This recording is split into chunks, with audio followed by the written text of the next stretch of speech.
The mining sector in Nigeria, which is under the Ministry of Solid Minerals, has had lots of issues, and over time it's been a front burner topic. But losing as huge as $9 billion yearly, it's a lot of money for a country to be losing due to the activities of illegal miners. Like Femi asked, how did we get to that part? How did we get to that level? As artisanal mining being the contributory factor, or there's more to it? Tell us about it.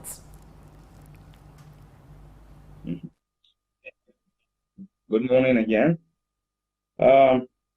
It's true that Nigeria is bleeding from the activities of artisanal mining through the exportation of mineral resources out of the country without being accountable. As much as we acknowledge that there is a big challenge there, we also have an issue of data. If we say we are losing $9 billion, this has always been a point of contention among professionals within the sector. Nobody's having a statistical data that verifies that claim. But for sure, we are losing a lot. And now, if you look at it, if we're losing that kind of money out of the country, we have to look at it. What do we need to do? One, we need to be sure about our data. Two, we have to look at how is the data, this amount of money getting out of the country. Three, what particular commodity is actually the principal culprit in this sector? And I can tell you clearly, one of the major things that we are having in Nigeria is actually the metal sector. And among the metals, we're talking specifically about the precious metals. Gold, for example, is having a very high price value per ounce. Now, if you look at it, if you're going to take gold out of Nigeria, in no time, you discover that actually many people are ready to buy gold at any time T. If you're having gold, it's like having dollars. So people tend to buy gold, one, to save. Once it's in their own houses, you don't know how to go and smuggle it out. Two, there are a lot of cartels that people are actually buying all over the world. And if they discover that there is an easy way for them to get it out of Nigeria, they will certainly do it. Three, the Middle East is one of the major off-takers of gold around the world, especially from Africa. So all those things actually cumulatively lead to the siphoning of our raw materials, our precious metal out of Nigeria without being accountable. But as I said, are we really sure about that fact, that data, that we are losing 9 billion? That is a big question that I don't think there's anybody that can come out and give you statistical data, empirical evidence that we are losing that kind of money. Even if the figure is debatable, it doesn't erase the fact that Nigeria is losing billions of naira to the activities of illegal mining. Now, let's look at the activities of this set of people. Over the years, several administrations have come on board to make promises on tackling the issue of illegal mining. Why do you think it has become like an Herculean task, dealing with the issue of illegal mining in a country like Nigeria? Are there vested interests? I would really like to approach these based on experience. One, you won't understand what it means by illegal miners until you happen to be in the field. These are virtually like nocturnal human beings. They are one of the most hardest set of human beings I've ever seen in my entire life. There are vested interests. We cannot deny that. And these interests are actually protecting these people in the field. And you cannot just say it cut across one part of the country or it just a particular set of people. No. This cut across the entire societal profile, from the high and mighty to the lowest people doing the operations in the field. So if you look at it, supposing you happen to be at the field and you happen to be the owner of the land, and you said, look, gentlemen, I'm going to put this very serious security over my land. I don't want people in my side. Go to Ocean State. I will give a typical example. At the time, it was virtually an impossible task to move people out of the Perindo gold site. Go to Zamfara. It was virtually impossible to say, well, push this plan, because these are human beings that you send them out, maybe bring in police and make a raid in the morning, and you'll be surprised that by the time they come back tomorrow morning, you see that the whole land being devastated. When did these guys operate? They come in even in the thick hours of the night. So it's a very complex thing. And if people ask me sometimes, why is that it's virtually impossible? The truth is that we don't have manpower. That is one fundamental truth. Two, are you going to deploy our entire security men to man our bushes? Don't forget, Nigeria is over 900,000 square kilometers, precisely 923 million square kilometers. So imagine the total people that are out there. Where are you going to man and where are you going? So we need to do a little bit and continuously be improving and then re-strategizing. I think this is what actually the government is doing. If you look at of recent, the government took up very serious position, like what happened in Ibadan recently. It was really, really a very unfortunate scenario. Are they illegal? No. They are documented miners. But were they operating in full line of the authority? No. And it's not just with the mines, maybe with the Ministry of Mines and State Development alone. This cut across the entire chain of security line. You have the DSS, you have the police, you have police disposal squad, bomb disposal squad. So you have so many things to cut across. But you see, Nigeria is more than what we sometimes understand. So to me, illegal mining, I thank God the government is taking some very proactive steps, and I'm happy about that. But if we think away with something that you can eliminate overnight, no country has succeeded in doing that at once. So but we have to continue keeping on evolving new strategies. I think this is what I can say for now. What about getting the host communities involved? With this, to an extent, attend to the disorganization in the mining fields? Very good question. Because these illegal miners are not operating in space. They are operating within the space of communities. You understand? But now, let me ask one simple question. Supposing the community itself is an illegal mine, or they are into mining activities, so that means they are going to have their own people. I can give you a typical example of a community in Zamfara State. The rate at the time was virtually an agrarian community that had nothing to do with mining. But when gold mining becomes, top of their activities, virtually the entire community abandoned farming in its totality. And they are fully into gold mining.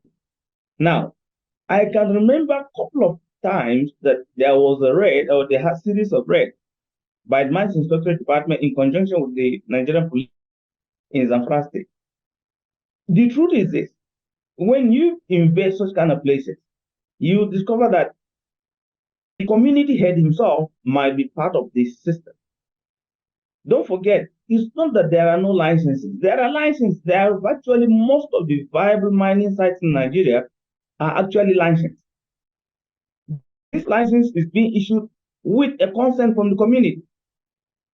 This consent that's given is a prerequisite for the issuance of the mining license, be it exploration license, mining lease, small-scale mining license, whatsoever. The prerequisite requirement is for you to get a consent from the community. Now, after getting the consent, you discover that yes, the owner of the license, may not even have the full operation or control over the place because of the artisanal mining. You bring in policemen for raid or whatever that might be. Yes, you check them at the time, but you will continuously have to be doing that kind of raid for them to know that yes, it's possible for you to check them out. So the community is not actually isolated either. Sometimes we don't want to push things too hard because the whole system will just collapse. So, but I think the government is really doing the very best to get these things sanitized. It's really a big tax. So anybody that thinks that it's a simple tax, honestly, it's a mistake.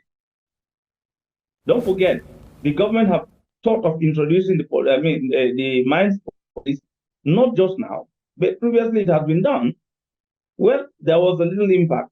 We have to continue just evolving new strategies. That's the only thing I can say.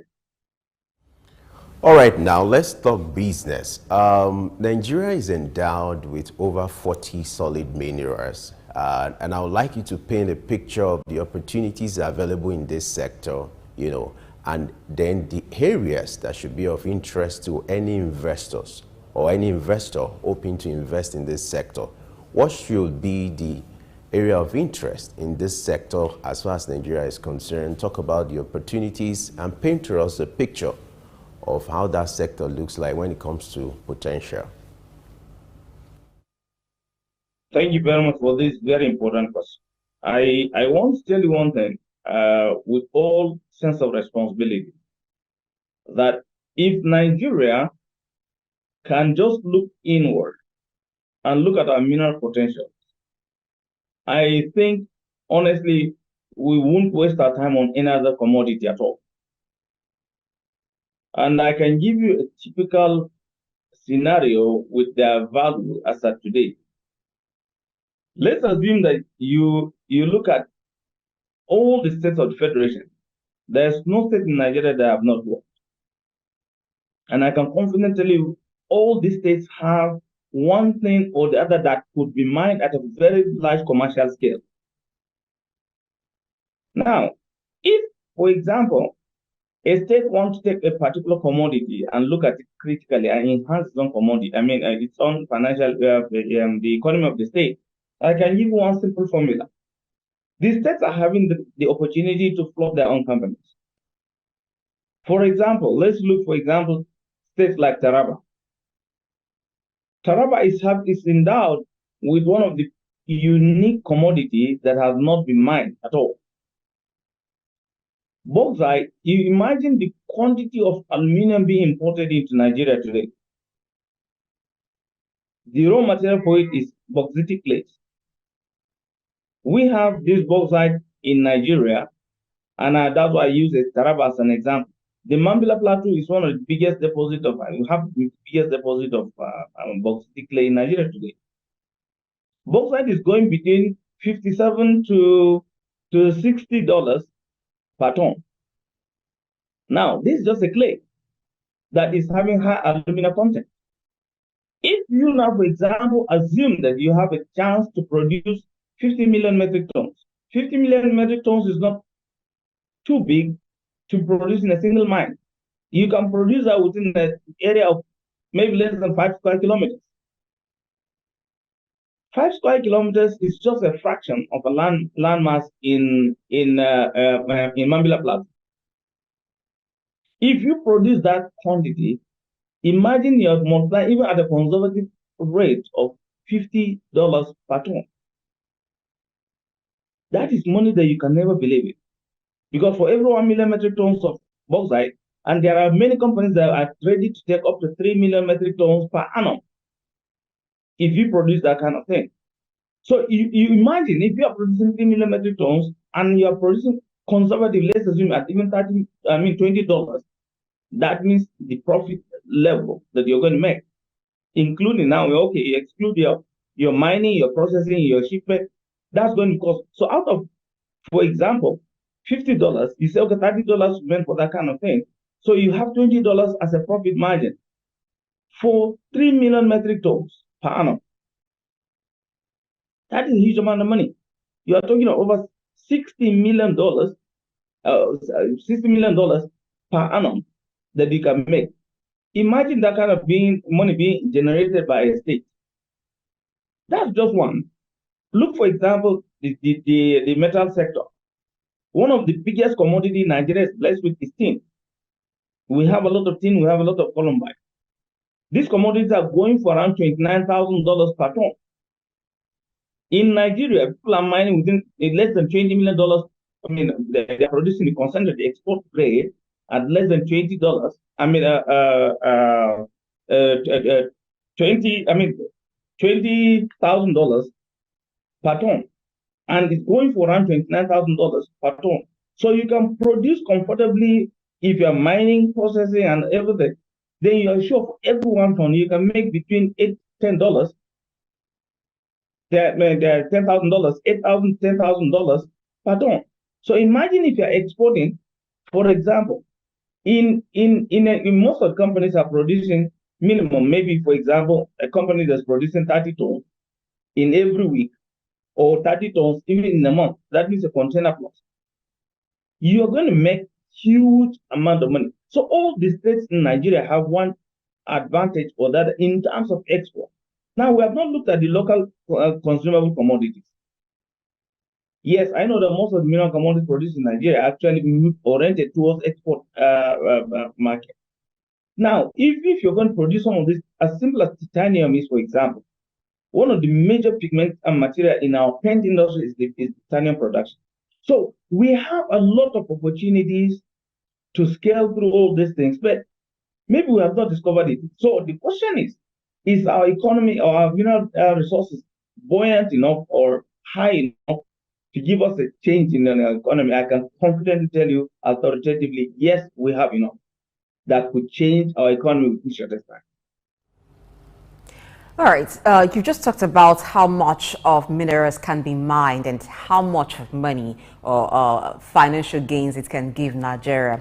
But we're still at the level of doing primary mining as we see with crude oil and petroleum. When do you think it can get to the level of tapping directly the secondary products, which are even more expensive? What is needed to have that happen? Yeah, that's a very good technical question. I want to tell you one thing. There's no single mine that you see in the world that produces only a single commodity. In most cases, we are having associated commodities. Now, if you mine, for example, you're mining tin in Jos, our tin doesn't occur with only tin, as only tin. It occurs associated with columbite, commonly, zircon, rare earth elements, and all those stuff. If you look at some countries, for example, United States, you can't export 1 kilo of rare earth elements from United States. You can't export 1 kilo from China. Here is considered as a waste.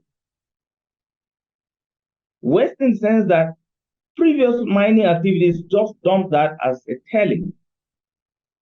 It's now that we have realized that there's huge market for it. Nigerians are going over it and then reprocessing the tailings and then now using for export. At the time, people were using it to fill in roads, to fill in empty spaces or void spaces, or if you want to make construction work in Jos, a lot of houses but actually bury those materials and they are radioactive. So it's just, the truth is this: there's still very low knowledge of understanding, information or knowledge about the mineral mining sector in Nigeria.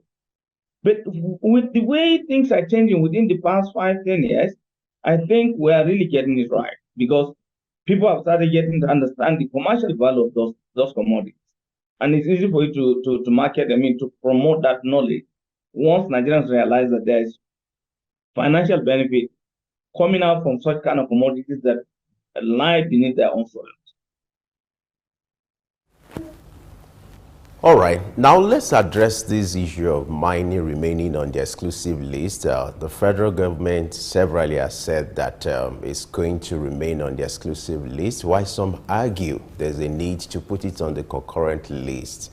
What stops states from controlling their own resources? Help us understand the merit and the demerit associated with, putting mining on the concurrent list, if that will be the way forward for Nigeria. Thank you very much. Number one, we can't operate in isolation as a nation. There is always a very big noise being made by people that don't understand the implications of it. One, let me start with a very controversial point. If you want to give the states right over mineral resources, are we as a nation, not even the federal government alone, are we as a nation also ready to give right to the oil producing states control over the oil resources in the country? Every Nigerian have an answer to that question.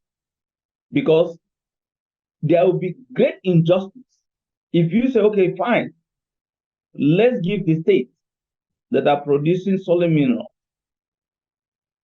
the right to produce the minerals from their states. I can give you a typical example. In Delta State, for example, or Rivers or Bayelsa, one of their commonest minerals that they have is actually sand and sand-related minerals. Will you now say, okay, fine, because they are having sand and some people have gold? They've been producing oil for Nigeria for so many years. So you want to give these states that are having solid minerals the right to mine these minerals while denying these states the right for them to have control over their oil? It's left for you to answer. Two, if any state wants to go into mining, the solution is extremely simple. Very, very simple. All this confusion that we're having that federal government is because mining is on exclusively, so we don't. It's just a political jargon that we're just using there. Why am I saying so? Every state, for example, that want to go into mining have the right to flog state investment companies. Nobody stop them that. Two, you have the right to go and obtain a license like any other person. Three, you have the right to mine and process the commodity. In fact, if you can set up industries that will even consume the raw material, you have that right. Four, you have the right to bring in partners from any part of the world. The question is, do the states have the resources to even invest in generating the geotechnical data about these mineral resources? No. So what's the essence of giving somebody the right over something that you know you cannot put it into utilization? The federal government on its own cannot even fund mining. Understand that clearly. The federal government is only regulating, and that's why they are looking for investment partners. Like the oil sector. When Nigeria opened the oil sector, they invited all the big oil multinationals into the country. They are into joint venture partnership. Every state have the ability to acquire their license, go into joint venture partnership with any company that have the financing, in order for them to generate the data that will be used to produce or to develop the mine. You don't just develop a mine like the way artisanal miners are operating. No. Given the opportunity, I wish I have the power, or we have power as a people, to say, okay, no more illegal mining in Nigeria. I can guarantee you, you will discover that even to generate some of this data, we cannot generate it. So it's a simple thing. If just Nigerians want to politicize things that are not politicizable. If you want to go into mining, it's simple. Go ahead, get your license, develop. If you like, you can get license over the entire state if you have the power. Develop the mineral resources and see whether there's anybody who's going to stop you. Nobody's going to stop you. But if we say want now put it on in a way that yes, the state should have right over the mineral resources, then we have to as well also give people that are producing oil their right over the oil resources in their countries. This is very explicit and very simple answer to me. That happen? How do you think it can be a win-win for the companies and of course the communities? What kind of arrangement will ensure that? Thank you for this question again. If you look at it, the Mineral Mining Act is very explicit in such a way that to implement it is going to be more stricter than before. That community development agreement is meant to take care of the interests of the host community of any mining activities or any mining company. So if supposing now a company wants to operate in a particular community, they are mandated to sign a consent. The consent can cover, your license may cover, for example, 3 or 4 or 5 communities. At this stage of seeking for license, you need to get a consent from one of this community that falls within a license area. After getting the consent, you apply for, you submit the consent to the mining cadastre office. On the basis of the consent and other required documents, which if you have fulfilled all those requirements, the mining cadastre will give you a license. That is the first stage. But you see, you have to go back to the community where your license covers and do a comprehensive exploration work.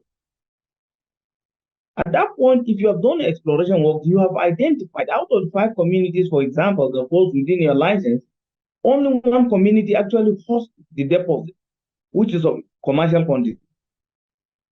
At that point, it's expected you go back, ask that very community to sign a community development agreement. When you're signing that community development agreement, the essence of it is now you want to get a mining lease that now gives you permit to mine those minerals. So at that point, you see that the community development agreement encompasses issues like 1, issue of what we are going to provide to the community on a regular basis, annually, biannually, or maybe in every 2 or 3 years. So it's content.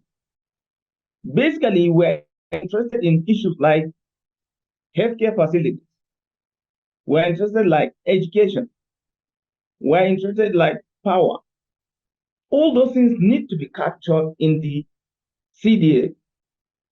If you've not agreed on those things, you submit that to the federal government.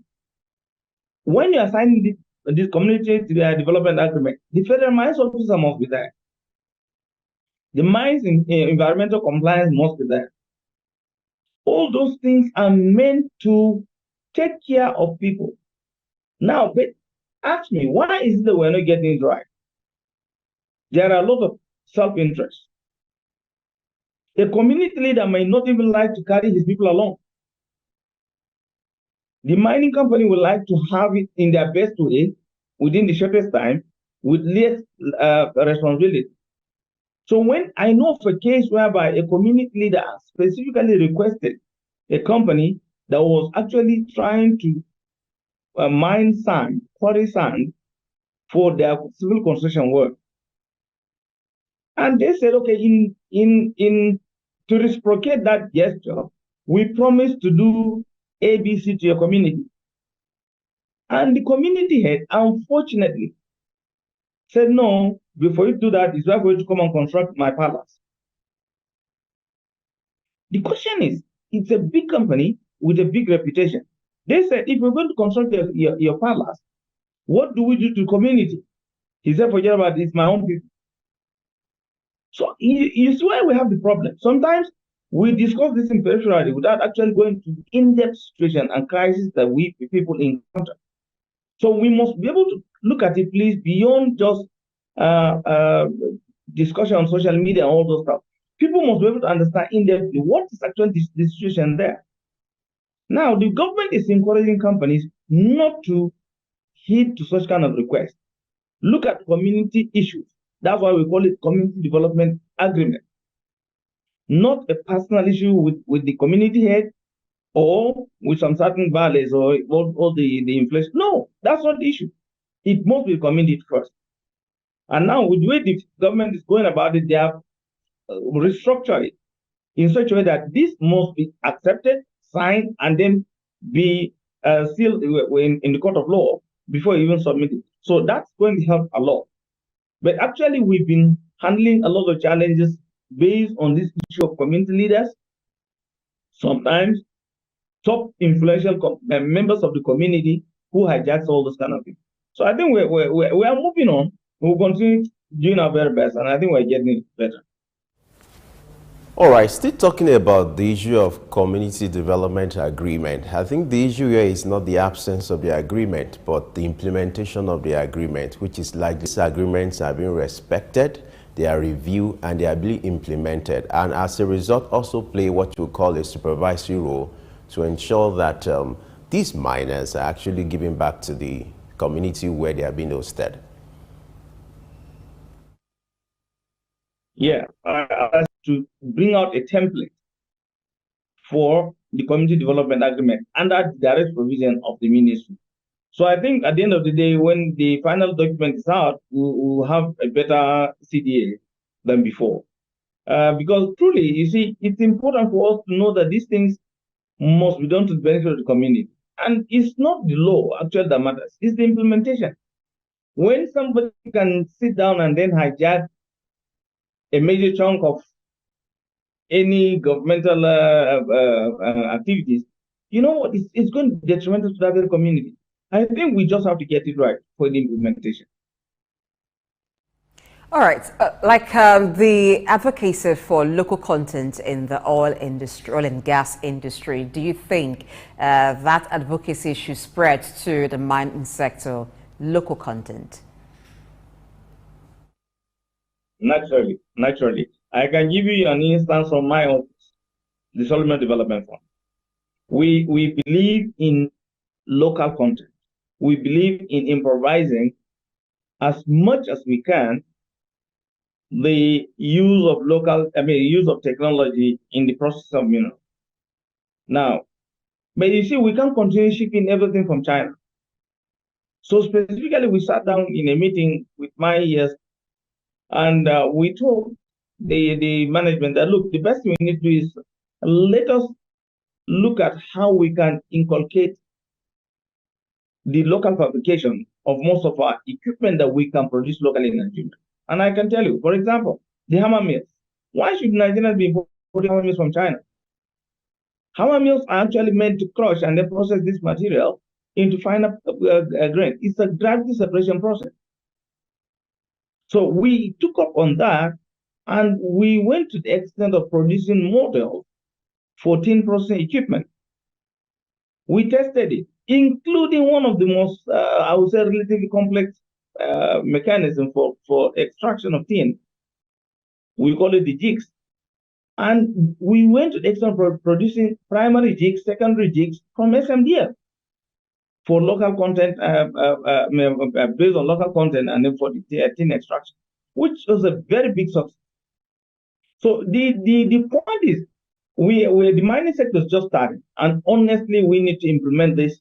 We need to be serious about it. We need to stand by it. We need to get it straightforward that nothing should be done without local content. We must make it like a policy, which I think that will really help us a lot.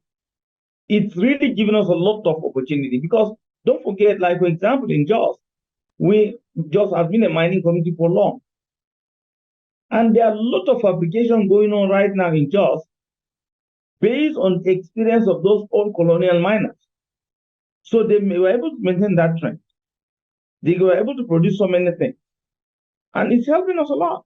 So we are really out to advocate that it's better for us to be using that kind of local content material than for us to depending on the imported processing equipment. And since there's a local content policy in Nigeria already, it's easy for us to stand by that and implement it. For us in SMDF, it's a critical project. All right, thank you so much, Kefas Magwi, for talking to us this morning. Before we wrap up, I need to check with Femi. Are you done with Kefas? Okay, great. Let's just wrap up with this. I'd like to point your attention to a report credited, or a statement credited to the Minister of Solid Minerals, that's Dele Alake, lamenting that miners and some of the operators are owing the federal government to the tune of 2 trillion naira as a result of not paying royalties and some other fees. How do you react to these, and what should be the way forward henceforth so that the federal government could take advantage of the payment of royalties in developing that sector? There are a lot of defaulters. That's the truth. There are a lot of defaulters. And what the minister did after making that pronouncement is now clearly revoke those licenses.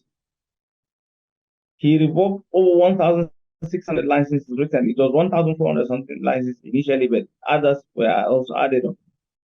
And if you go to the mining cadastre office within these past 2-3 weeks, you will see that office is always jam-packed. The reason it being, people are coming back, they don't want to lose their license, so they're coming back to pay. So it's a good strategy, and I think we need to continuously keep on going on the revenue drive.